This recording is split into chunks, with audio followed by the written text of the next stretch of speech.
Do you know why we hold elections in this country or anywhere in the world? Because it's impossible for people to get together and decide on every single matter.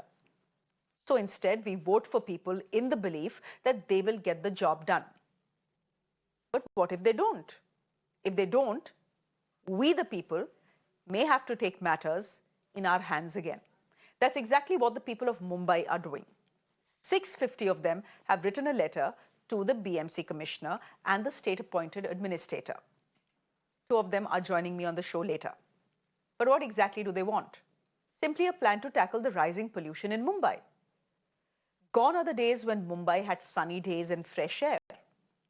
This winter, Mumbai had some of the worst AQIs across India. On some days, it was even worse than Delhi, and that's saying a lot.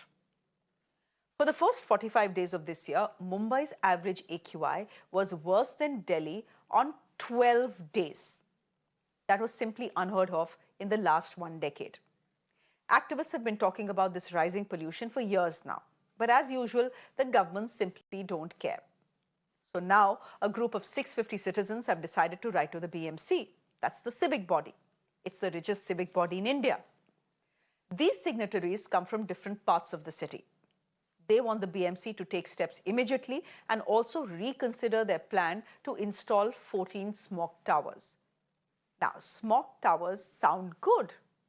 But cities like Delhi and Lucknow have showed us that smog towers are nothing but very expensive gimmicks.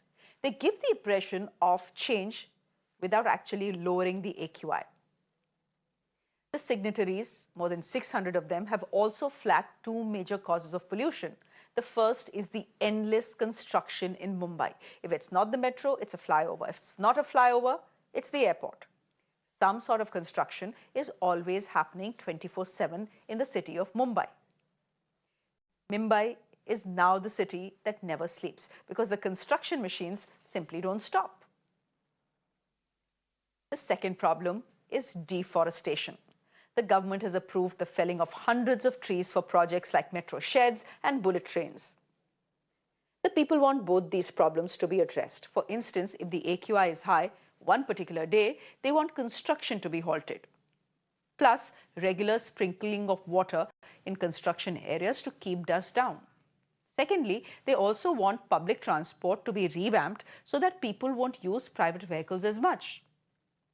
These are just some of the suggestions that have been given in that letter to the BMC.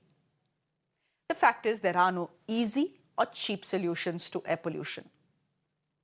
At the same time, money isn't really a problem in Mumbai, is it? The BMC is the richest civic body in the country. They have a budget of 52,000 crore rupees every year. 52,000 crore rupees. But guess how much of that money is allocated to fighting pollution?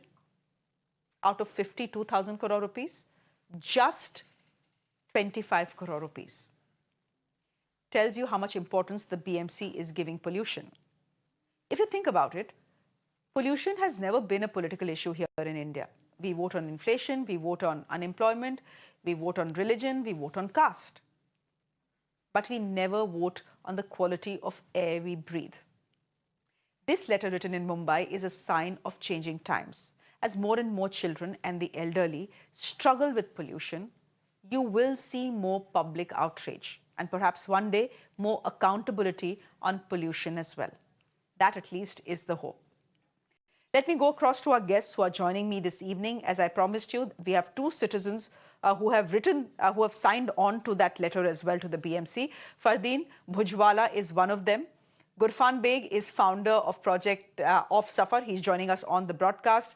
Bhagwan Keshbhat is founder and CEO of Vatavaran. Dr. Sudhir Mehta is chairperson and MD of Pinnacle Industries. And we have Vimlendu Jha, who's an environmentalist, who's joining us from Gurgaon. Gentlemen, and there's not a single lady on the panel. I'm a bit surprised by that, but thank you all for joining us here on the broadcast.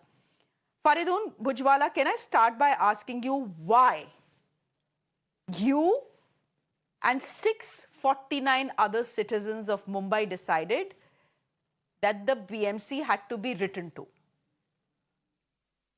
So, well, I don't think there's any question as to why. I don't see why not, in fact, because it is supposed to be we the people of the country and we the people of the city. And it is our city. We've looked after it. We've nurtured it. We've seen to it that it stays as clean and green as it could. And over the last few years, we've seen it completely being destroyed, deforested, denuded. I mean, in our very eyes, you've seen like thousands of trees being hacked to death. We've clung on to trees. We've done chipko, but no one listens. So at least now with the virtual world and writing, if we can be sort of heard, or at least try to be heard. Very often we write and we get no replies, but now because of the power of the internet, we have a lot more people gathering. So in '89, in fact, three sweet old Parsi aunties started fighting with the BMC and the government to save the Oval Maidan. And I think that spurred a lot of our citizens. That was one of my mom and my neighbor and my aunt and a very sweet other old lady, and it grew. And eventually it took many bigger shapes and we got it saved. And now Churchgate and the Oval Precinct is a World Heritage Site. Saying that, it's still been denuded and destroyed by the metro. They claim to have been needing the spot at the northern end of the Oval for desilting. The desilting stopped a year ago, but they're still kicking up muck and all the silt in our air. I mean, I have an 87-year-old mother who loves the balcony, but every time she's on the balcony, she's coughing and spluttering. I mean, we need masks not because of COVID, but because of the bad air quality.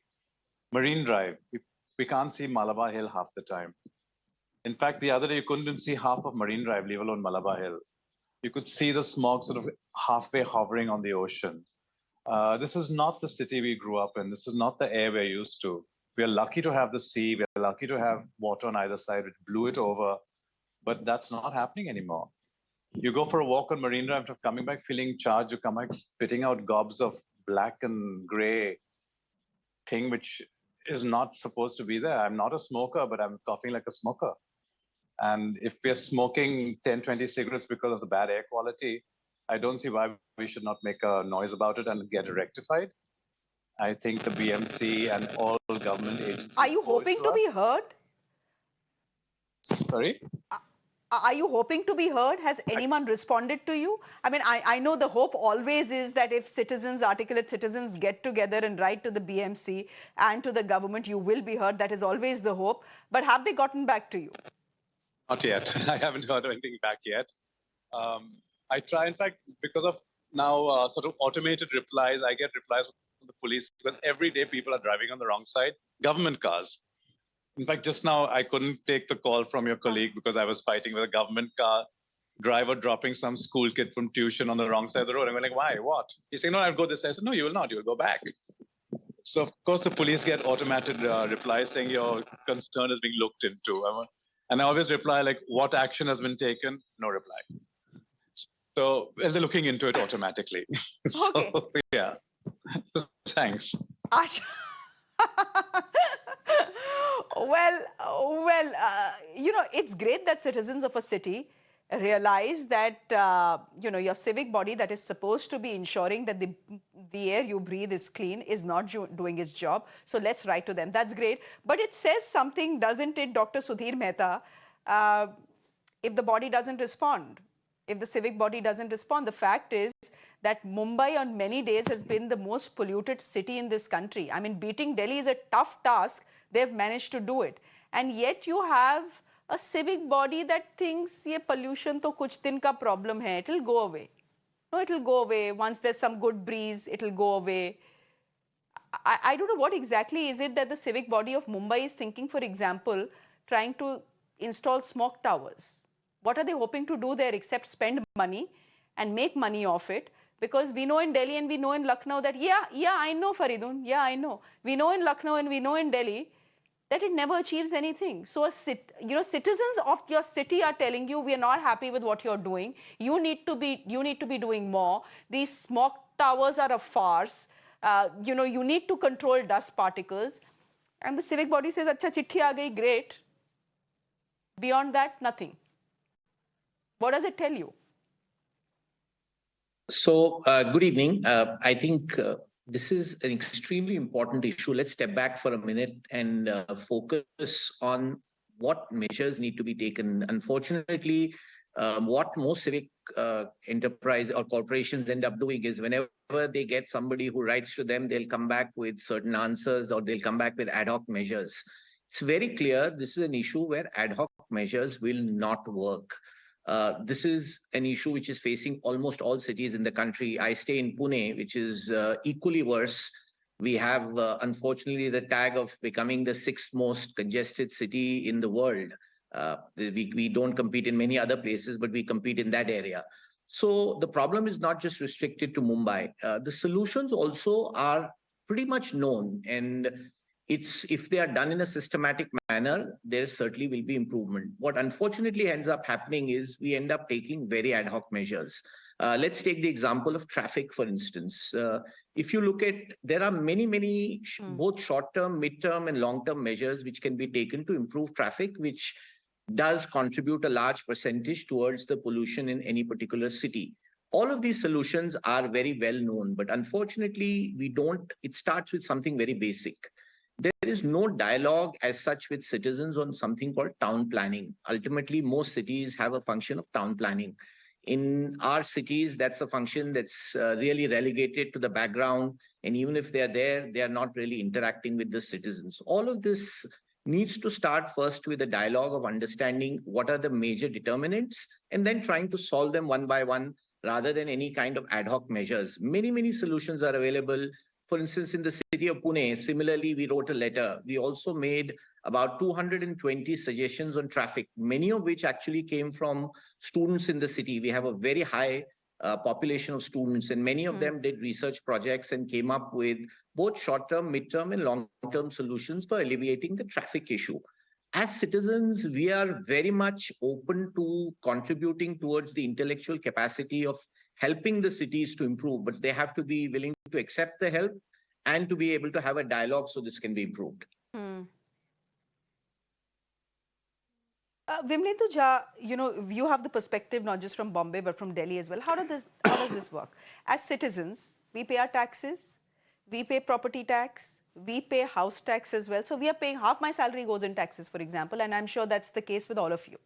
Now, if half my salary is going in taxes, the least I expect is that the air I'm breathing is not making me sick. But we know whether there are people like Faridun who live in Bombay or whether there are people like me who live in Delhi or you who lives in Gurgaon. We know that through the year, you have children falling ill. Through the year, you have elderly who are falling ill. They are coughing. Through the year, my throat is never right. And the only thing that when you go to the doctor, he'll tell you is it's the pollution. There is nothing you can do about it. So how is it? How does this work? I pay my taxes like an honest citizen. But why is my government so dishonest that it has not been able to fix a problem that has been growing in front of our eyes every year? First in Delhi, now in Mumbai.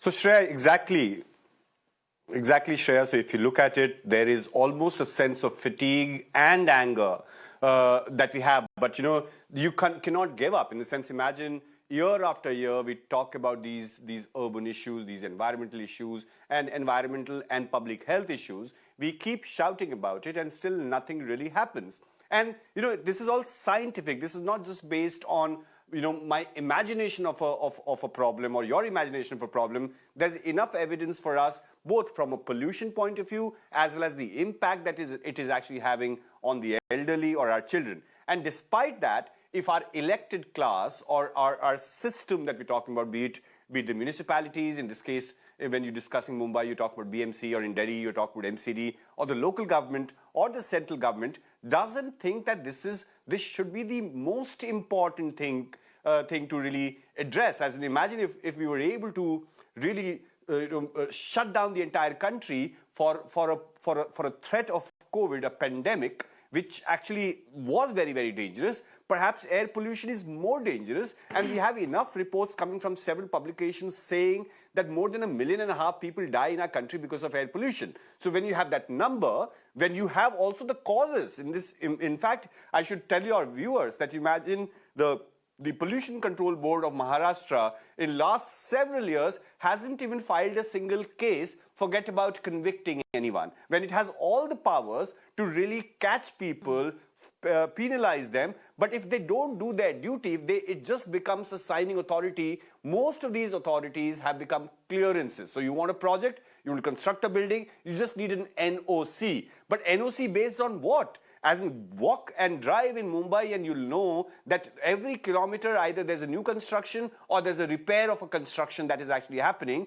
without following any construction protocols. And this is happening in broad daylight despite so much media attention. That means that there's some sort of collusion between the polluters and the regulators, because otherwise it's just not possible. It is common sense that in broad daylight, if there's all the violation of construction demolition activities, all the pollution norms are being violated, and the reason why this nexus exists or this silence exists is because the largest violator of our environment, or largest, in terms of polluter, I would say, is the government itself. And that's the reason why if you go to every court in our country, the largest litigator is also the government, because it's actually fighting the wrath of the citizens. But it's, what can a citizen do? Can I actually go and is and it perhaps, really fighting the wrath of the citizens? Buy a public transport bus? I cannot. The question is it really fighting the wrath of this? Is it really fighting the wrath of the citizen as far as pollution is concerned? There is outrage in television studios every time the AQI peaks, but what happens the next day? Is it part of our public discourse? No. Aaj pollution bahut hai. Yeah. That is where it ends. That is where the discussion ends at home. Is there anything? Are we holding anyone accountable? Are we holding our civic body accountable? Are we holding our government accountable? Is the citizen doing enough? I don't even think citizens are doing enough. Faridun and his 600 friends have been, good people and good citizens. They have written to the BMC. I'm not sure anyone else is doing that. I don't see citizen participation when it comes to demanding answers from your government, especially on something that impacts you, it impacts your parents, it impacts your children. I mean, this is fatigue setting in, I understand that, but is it also irresponsible for citizens in this country not to speak up? Can I, give me a minute, gentlemen. I have Sonia Jacob, who's joining us from Mumbai on the phone line. Okay, I think she got tired of waiting. We'll try and connect with Sonia in just a bit. Just come in here as someone who, is closely monitors Delhi's pollution levels, Gurfan Beg. When you see a budget of 52,000 crore rupees for the BMC, and you see that only 25 crore rupees have been allocated to pollution, what does it tell you? To me, it tells me that, well, pollution is here today. Hopefully, the BMC is hoping that, it'll go away tomorrow and people will not remember, and therefore questions will not be asked. So we don't need to spend money trying to clean up the air in Mumbai or in Delhi or anywhere else, actually. See, the money parts comes later. But the first thing is, there is a problem in the management related issues, because what BMC, suffer work with the BMC for monitoring and everything, all those kind of things. Now, for having a problem, first you need to accept officially that air quality of Mumbai is bad. You all pay, we all say that, Suffer says, you also, we have all the debates and everything, but BMC will accept whose conclusion? MPCB? Now, I think the question you should ask to MPCB, whenever you get a time, whether Mumbai air quality has gone bad or not. Probably you will get answer that no, not really. And that is where the problem is. Because we all can see with the naked eyes, everything is there. Then you get into a different kind of a debate that, this station, Suffer station is in a traffic junction. So it is showing high air quality. It is showing PM 2.5 where that it should not show PM, and AQI can be calculated based on PM 10, and all those kind of things are happening. So I do not want to go too much in detail of that. But the reality is that for solving a problem, first, you need to accept the problem, number one. Number two, all the solutions. One of the speakers are already told all the solutions and all the protocols. So implementation is the second problem.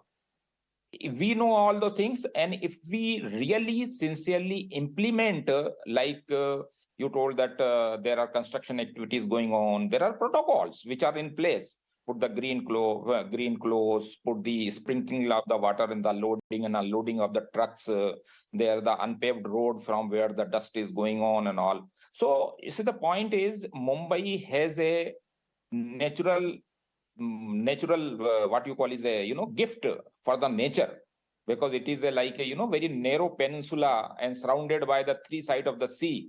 So it is when the winds comes there, it is like a reset button. So it goes into that, but there is a capacity of digestion for everything, and that is what the digestion level has gone decade.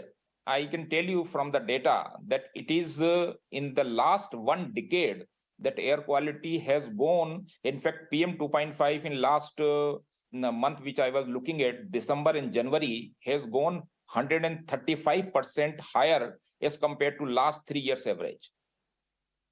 Now one need to accept that is PM 2.5. 135% higher. 135% higher. And yet you do not hear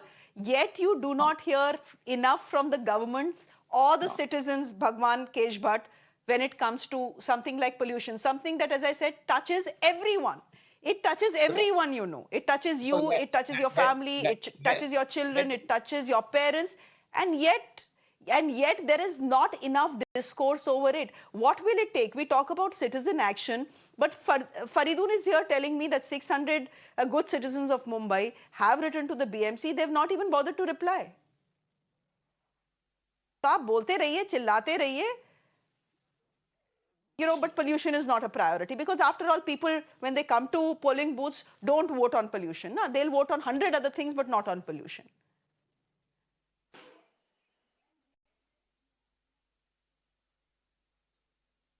So Mr. Gupran is perfectly right. It is the time to accept that the Mumbai has been severely impacted of the deteriorated air quality, and we need the immediate action. And what I see that Maharashtra Pollution Control Board has been misleading to the urban local bodies and also state government.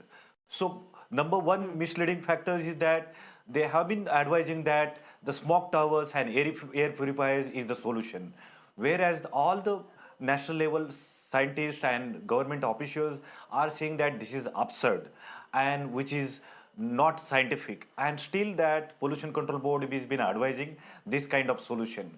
Second, they have been also been debating on these monitors are not going to work, suppose monitors are not good, and only the Pollution Control Board monitors are good.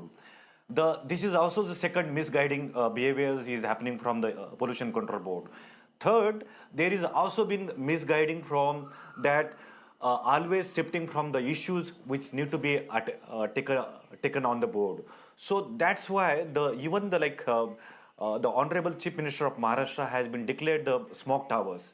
But whereas it's not the clear-cut measure when even my daughter's last 3-4 months is suffering of the cold and cough, and wherever we get the call across the city of Mumbai, whether it's Borivali, Mulund, or from the marine lines, everyone is talking that they are not there. Every family members are suffering, and doctors and everyone is talking. So what kind of the evidences and the proof the Pollution Control Board required?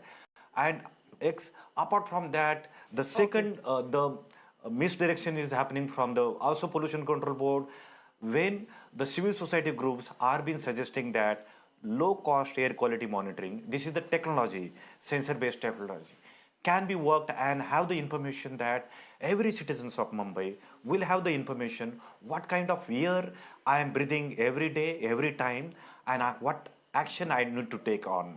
So even the simplest, the Supreme Court and the National Green Tribunal has clearly directed in the city of Delhi what the action need to be taken.